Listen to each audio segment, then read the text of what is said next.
All right, guys. Murphy Firearms Training here. I want to give you what I think are the worst carry guns ever. And before we get into the list, I want to get into the background, the why. Okay? So the first thing I want to do is give you some assumptions that I come to this table with. First one is I have a lot of experience with gun owners who come for concealed carry courses, and I can tell you, you get a couple of things. First of all, you get folks who shoot less than once a year. You get folks who want to qualify with a 22 and carry a subcompact 45. Or my favorite one is someone who comes and wants to qualify with a 6-inch barreled target grip single action 22 revolver, and they're going to carry a compact 10 millimeter. And they can barely hit the target with a 22 single action revolver, and they want to carry a compact 10 millimeter. So that's the first thing, is just knowing the typical concealed carrier in my area. Second is I've got some experiences with other shooters or instructors on the range, at training courses, and in gun stores that I'm going to share with you. And I'm also assuming that we're doing all of this carrying in a suburban or urban environment. So, small town, suburbs, up to a big city. We're not on the back 40 of a 200-acre ranch. We are not in the middle of the Colorado mountains elk hunting. Okay, we're in a spot where we're around a lot of people. Okay, so those are some of my assumptions. A couple other things I want to share with you. This is based on the behavior of the typical gun owner that I am familiar with. I do know, there's a chunk of people, I would say 10 to 15% that train regularly. There are also a chunk of people that follow my advice, which is when they buy carry ammo, they buy multiple boxes, and they run multiple boxes of the carry ammo through their carry gun before they trust their life with it. I am leaving off ammunition because I'll be honest with you, my number one worst carry gun is a gun you have not shot your carry ammo in, and you don't know it's 100% reliable. So I'm leaving that off. I'm not including ammo. I'm only looking at guns. Okay. I do find that most people will buy hollow points, take them home, stuff them in the gun, and not try it. Now, with a revolver, there's rarely a functionality issue, but most people carry semi-autos. And I have seen semi-autos that didn't like a particular profile of hollow point, or they didn't like a particular bullet weight, and you only find that out by running those ammos at the range. So anyway, I'm leaving off ammo-related things. Now, I want to tell you a couple stories. Number one, I was at a gun store one day. Guy wants to trade in a gun. I believe it was a Glock 26, but it was a Glock. And basically, he saw something he wanted to buy, and he said, well, could I trade my carry gun in on it? And the guy says, well, why don't you step around the corner here, unload your gun, let me take a look at it, and I'll see what I can offer you. And he laid a gun up that looked almost this bad.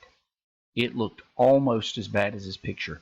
The left-hand side, he was a right-handed shooter, carried in the waistband. The left-hand side of the gun was this rusty, and the right-hand side was not as bad. Turns out he had had this gun in a leather holster in the waistband for like 6 years, and it had never come out of the holster. And he sweated on it. He was a very heavy sweater. And he'd also been caught in the rain about a dozen times in the last 6 years, and the gun never left the holster. And he looked at it and was shocked at the amount of rust on the slide, and was basically like, well, but I thought Glocks didn't rust. Okay. Hadn't oiled it, hadn't cleaned it, hadn't shot it, hadn't drawn it. Literally, at the end of the day, took holster and all off, laid it on his nightstand. The next morning, put holster and all back on. Never took the gun out of this leather holster, which absorbed all of this moisture and held it right up against his gun. And similar result here. I didn't hear how much the gun store owner offered him, but I hope it wasn't much. Second fun gun store encounter, different gun store. Particular gun store I went to trade a gun in, and brought the gun in a hard case. And before the guy opened the case, he said, is this gun unloaded? I said, yes, sir, it is. He opens the case, proceeds to take the magazine out, rack the slide 3 times. And he said, oh, that's a nice change of pace. And I said, what do you mean? And he said, well, you see that pickle jar there on the counter? And it was a big pickle jar. It's the biggest pickle jar Mount Olive makes. And it was about 2/3 full of mixed ammo. And I said, yeah, I see it. And he said, you see all that ammo in the pickle jar? And I said, yes, sir. And he said, those are all rounds that came out of guns that were unloaded. And in the time it took me to trade this gun in on another gun, a firearm came in, guy assured him it was unloaded, and out came a live round from the chamber. Said live round went in the pickle jar with all the other live rounds. Guy actually had the nerve to ask the gun store owner to keep that live round. Gun store owner said no. So anyway, those encounters kind of lead me towards where I'm going, and I'm going to jump right into my list. I'm going to start with honorable mention. My honorable mention is the 1911. Now, the reason the 1911 gets an honorable mention is I own a 1911. I like my 1911. I think it's a great gun. And I know people that carry 1911s who are phenomenal shots and who I absolutely would entrust my life to. So why is it an honorable mention, and why am I putting it on this list at all? And the answer is I've been to 3 separate training classes where people brought 1911s, and in a situation where they were under duress or stress and had to draw their firearm, they forgot to flip the safety off. So the reason the 1911 falls as an honorable mention, and I won't put it on the list because it is a great gun and I've had great luck with mine, but it falls as honorable mention because there are people that carry these guns cocked and locked who do not practice regularly enough to make taking the safety off part of their draw stroke. Those people should not carry 1911s. They should carry a firearm that has either a passive safety like a Springfield palm safety or no safety. Or they should practice enough that it is part of their draw stroke. So, if you carry a 1911 and you practice regularly enough that it's part of your draw stroke, please don't be offended by this. If you don't, you need to change your habits or change your gun. So let's get into the list. Number 5 is Magnum revolvers. If you're carrying in an urban or suburban area, a Magnum revolver is a poor choice for a carry gun. Now, don't get me wrong. If you're carrying in grizzly country, black bear country, moose country during the rut, by the way, those are all very, very rural areas, a Magnum handgun is a good idea. There's a recent story of a lady who was running the Iditarod race who tried to stop a charging moose with a micro compact handgun, and well, it didn't go so well for her and her dogs. Someone came up with like a 460 or a 454 Casull, something like that. One shot, no more moose. Okay, there is a place for Magnum revolvers. A suburban or urban area, middle of a mall, place like that, is not a really good place for them. Why? Because there's a great tendency for over-penetration. I mean, these things can send bullets through 80, 90, 100 inches of ballistics gel easily. So not a great choice for an urban environment. Okay.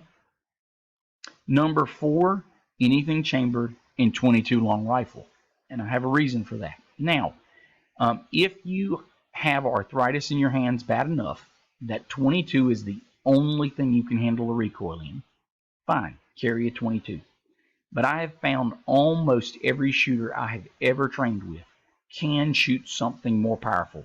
A .380 in a larger size gun, a 9mm in a larger size gun, even a .32 ACP, which is center fire. Now, my reason for that is twofold. Number one, I've never seen a .22 long rifle that will expand out of a handgun, period.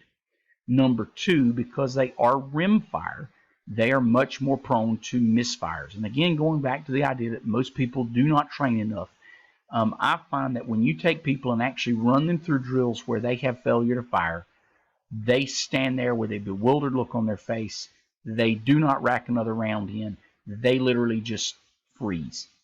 And anybody who's shot .22 long rifle much on the range knows you're going to get some that just don't get primer all the way around the rim, and they go click. You get those misfires. So I don't recommend it for self-defense. Again, one man's opinion. Number 3, Derringers. Boy, oh boy, where do I start with Derringers? Number 1, they're single action. You got to remember to thumb the hammer back.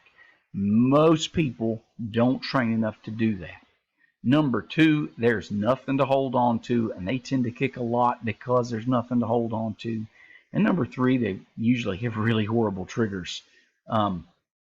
Really horrible sights, really short barrels, are really hard to shoot well, and you only get 2 shots. I mean, I can't think of a single advantage to a Derringer other than concealability. And I'll be honest with you, There are lots of 380 and even 9mm handguns and 38 special revolvers that are the same size as a two-shot Derringer. Easier to shoot, easier to control, easier to aim, and you pull the trigger and they go bang. I can't think of a single advantage to a Derringer, really. So I think they're a poor choice for most people. Now, again, if you're someone who carries a Derringer and you practice with it regularly, and that drawing of the hammer and all of that's part of your draw stroke, I don't hold any will against you. Best of luck. But I think the average shooter, it's a very, very poor choice. Number 2, NAA mini revolvers. Everything I just said about Derringers is ditto for the mini revolver. Number 1 is chambered in rimfire. Almost all of them. I think all of them actually are chambered in rimfire. And so basically you're combining number 4 and number 3 into one gun. This is a single action. You have to cock the hammer every time. Reloading is not going to happen. It's nearly impossible to reload these things. You have to take the gun apart to reload it. So that's not going to happen.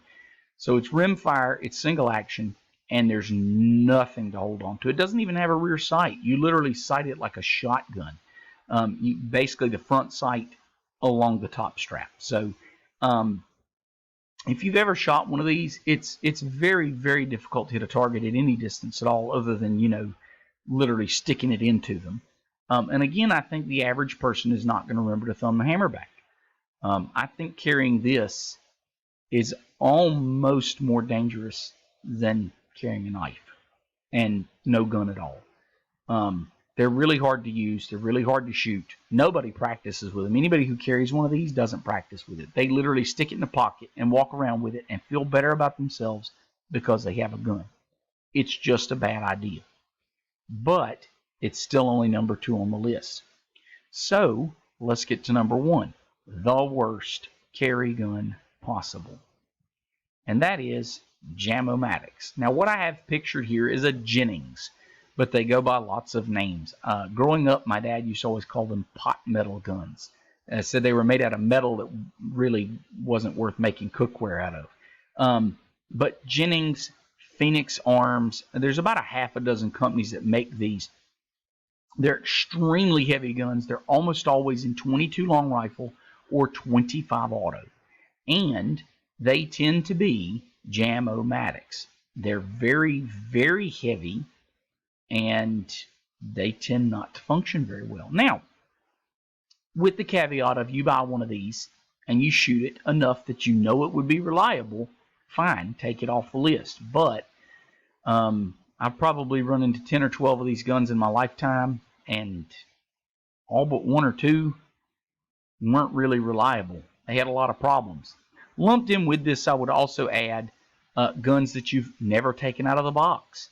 I have actually had people come to concealed carry classes, and they bought a gun like a year and a half ago, and they put ammo in a magazine, and it's still in the factory box, in the plastic wrapper that it came in, and they haven't taken it out of the box, but they loaded it in case someone broke into their house. If you've never shot a gun, you really shouldn't rely on your life for it. And the last thing I'll add is very poorly maintained guns. So maybe you have shot it, but you've also never cleaned it.